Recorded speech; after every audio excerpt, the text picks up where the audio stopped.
And he had to go from stage to audience mode to living room mode where they're right there. And it was a very tight space. Honey, I remember you, lots of prayers also of lament that God would build a children's program, that he would build a youth program. And you're doing that. You're doing it in stages. And talk about how the Sam's offer and the merging with Reve fulfilled those prayers. Not fitting completely perfectly, but there's room. And the things that we prayed about with children's ministry, we've come, Reve has this ex expanded trained leaders for the Royal Rangers program, which is here it's a program for the girls and boys from preschool all the way through sixth grade. And we have within Mike and Alice, we have uh, national world, like the world trainers for Yeah. Reveille, for Royal Ranger, and they have a dedicated team. I think you must have had some deep prayers to for God to answer with not only a full program, but people who are so good at it, they train others to do it. Can I take a second because Mike and Alice aren't in the room right now to just brag on them a little bit because they're just so they don't like that. Like but they're world-class leaders. Mhm. Um they train Rangers leaders literally all over the world. They were just a few weeks ago, they were in Africa training Rangers leaders from around Africa and in Europe. They prior to that were training in the Hawaii district of the Assemblies of God, and they've gone all over the world. But they're also committed to the local church. They're committed to serving at the local church, and they're committed to forging their training in the fires of the not just a local church or an idea of local church, but the small church that is going to do this kind of ministry.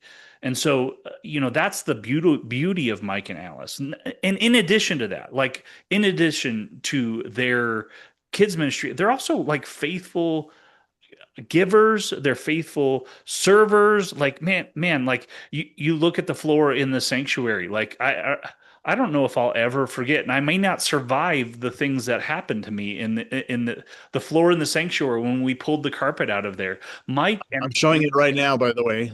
So everybody, this is the floor that he's talking about.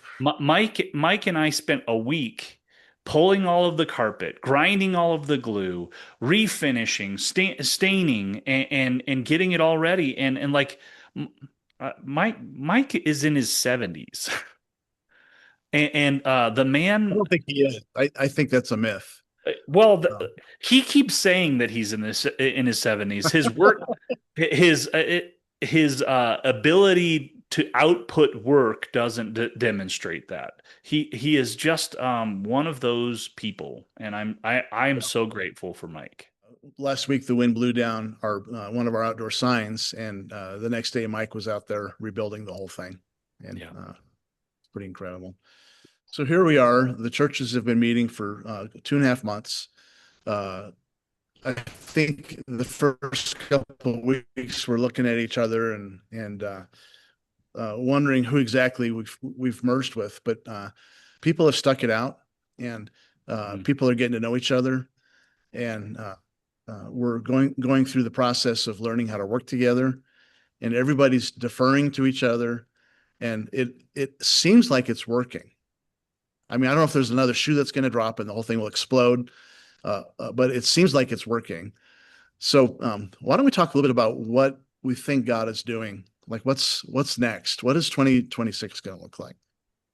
Because I don't know if any of us have any idea. I think we've been in the trenches, working so hard, and it's like this sense of, okay, God, what's next? I do want to read a scripture out of Galatians 6:9, which I know you're both familiar with. It says, "So let us not grow weary in doing what is right, for we will reap at harvest time if we do not give up."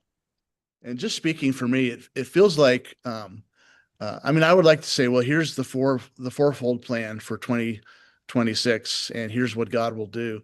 I honestly don't know. I'm sort of still stunned and amazed that we're here, that we're doing this together, and we're working our tails off. I think all of us are sort of, I feel like the Lord is wanting to encourage us that He's going to do it. I mean, I preached on Sunday out of Romans 11 about God grafting in wild olive branches. And I do feel like the new thing, even the answer to your prayer, honey, about when are these masses going to be reached?